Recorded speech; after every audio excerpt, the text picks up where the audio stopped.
Super Rugby AU. There were two games on this weekend. It's been quite the weekend of rugby. Two games of Super Rugby AU, two games of Super Rugby Aotearoa, two games of the Six Nations. Both of these games, Friday and Saturday night, finished at like almost midnight over here in New Zealand. So it is a bit of a belated review, but I did watch the games. I did take some notes.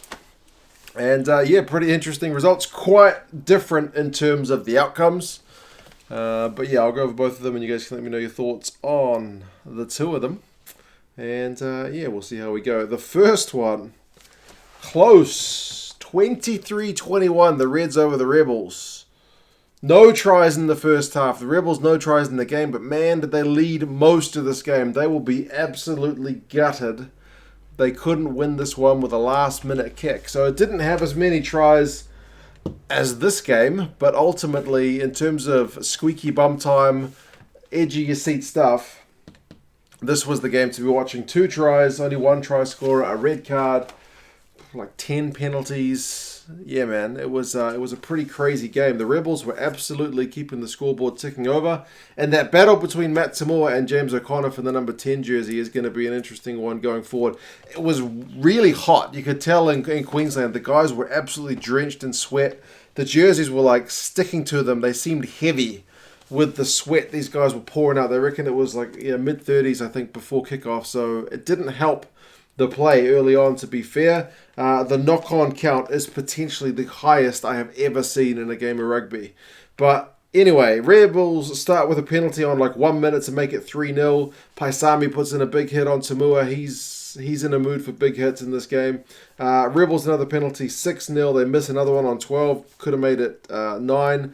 Pincus has an intercept to stop a Rebels attack. It was kind of a timely one because the Reds were starting to look pretty good.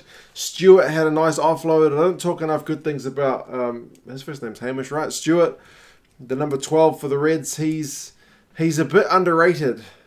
Maybe because he's he's not the biggest guy, but he's pretty apt defensively and he's got a pretty decent skill set on him. James O'Connor kicked a penalty to make it 3 points to 6 on 21, but the Rebels extended back a couple of minutes later to 9-3. It was really exchanging penalties. Another one on 34 to make it 12-3. O'Connor missed one on 36 to get a potential 6 points on the board for the Reds, but they did get it just before halftime.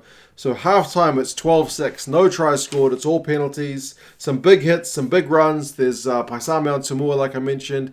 Fa'amusili and Tupa are at it, so it's a proper big game. The halftime stats are run meters 162 to 136. Tackling percentage is 84% for the Reds, but 71 for the Rebels, which is pretty poor, but they haven't conceded any tries. Penalty count 7 to 11, which is pretty high for one half of rugby. Kicks from hand is 15-13. Second half, I don't actually remember it, but I've taken a note on it. Pataya on Korobidi for a...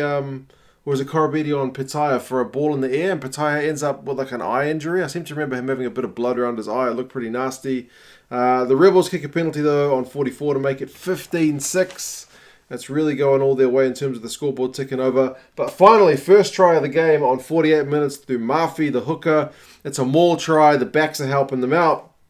Conversion goes in off the post, so it's 15-13. So it's a heartbreaking one for the Rebels because they've just been ticking along, going ahead each time, but then one try just brings the Reds right back into it. But I guess that's the nature of the beast, right? If you're going to go for penalties, you better be not conceding tries because, funnily enough, tries are worth more than penalties. Hodge kicked the big one on 52 minutes to make it 18-13.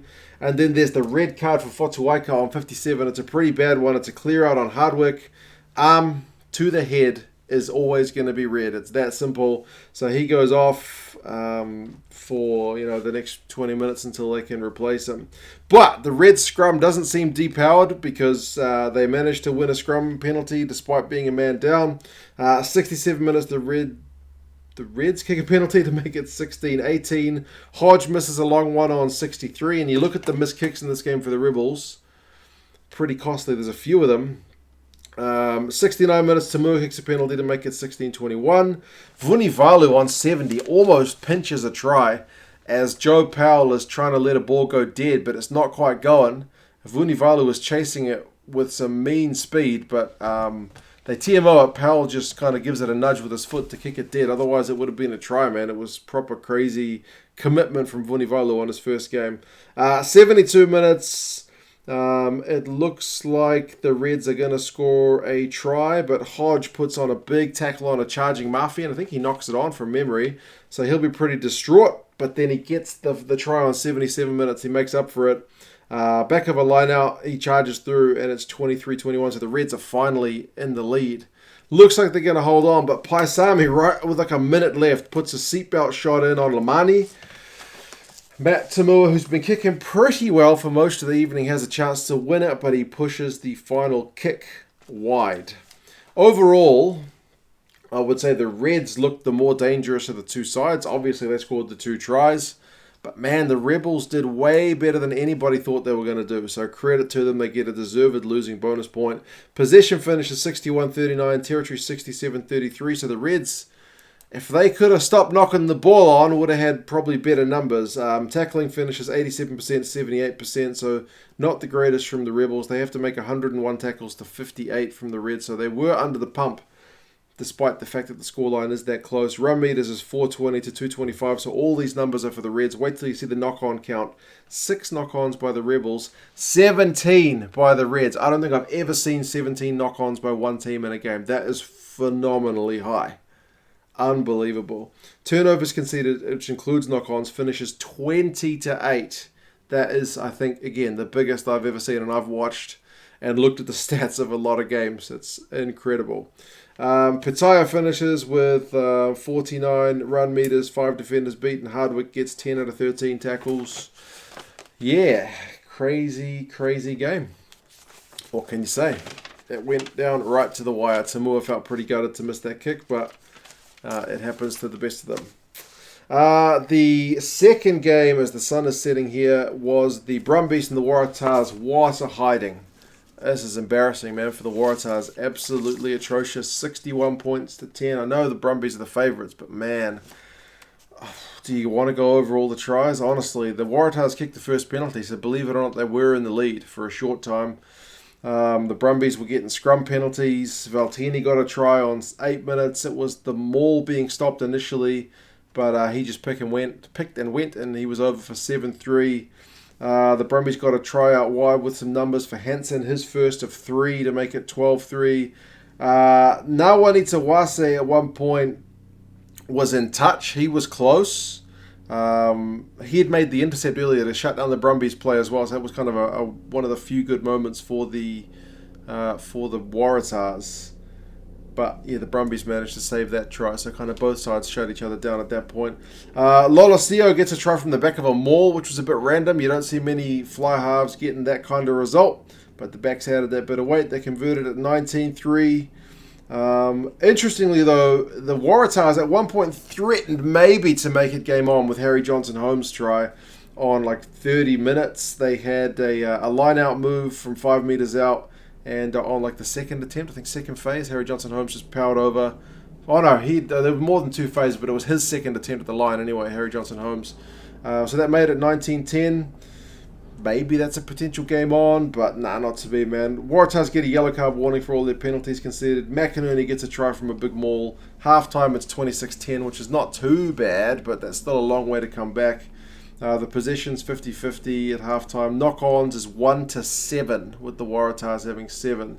Run meters is 177-91, so the Brumbies dominating, and their defence was tackling at 93%, the Brumbies, which is like test match level. I mean, the Waratahs were 84, which is okay, but yeah. Nick White gets a try early on, second half. A nice dummy from him, and he goes over 33-10. The Waratahs defend for ages. Simone knocks on. Waratahs get another yellow card warning. There's a bad pass to Hansen on 55 minutes, but it's still enough for him to get a try because there's just so much space out there from a scrum. 40 points to 10. Another Brumbies maul, 47-10. Hansen gets another on the left wing. I wrote embarrassing, 54-10. Banks gets one at the death. He started it with an intercept and he finished it off as well. 61-10. Oh my goodness, that's really, really quite bad. Run meters finished 414 to 254. Possession, funnily enough, is 50-50 if you can believe it. Tackling, the Brumbies finish at 90%, 111 tackles. The Waratahs 81, which is on paper okay, but man, 61 means there were some clean breaks. They weren't even having to beat defenders. Like I mentioned, Hansen out wide and acres of space even when it was slow ball. So pretty bad. Banks 93 run meters, 5 clean breaks, 2 defenders beaten. Hansen 75 run meters, 4 clean breaks, 3 defenders beaten. Like that's 9 clean breaks between 2 guys. That's incredible. Penalties conceded is 11 apiece. Tazaro had 13 out of 16 tackles. I'm trying to find a bright side for the Brumbies. Not Brumbies, Waratahs. They are looking like wooden spooners already, man. They've had 2 hidings in 2 weeks. Both games they've gone out in front early, but it doesn't mean much if you're going to concede that many points. Yeah, pretty bad. The Waratahs take on the Force at home next week. The Force will be backing themselves.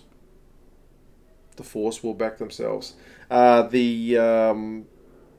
other game is the Brumbies hosting the Rebels. Brumbies should still get the win, but the Rebels, at least from that game, have proved themselves to be no pushover. But like I said, the Reds made 17 knock-ons or something stupid like that, so that scoreline maybe flatters the Rebels a little bit. If the Reds played a bit better, I don't know that the Rebels would have been able to compete with them, but the scoreboard shows what the scoreboard shows. So we'll still give credit to the Rebels for getting close. Yeah, you guys let me know your thoughts on this round of Super Rugby AU. Plenty to like from the Reds, apart from the handling, which was poor execution. They'll certainly be below their own standards, but they did all right. Defensively, pretty solid. The Brumbies certainly a cut above. The Rebels, as I said, pleasantly surprised. The Waratahs are a big concern. Pretty bad. Yeah. You guys let me know your thoughts, and talk to you again soon. See you later.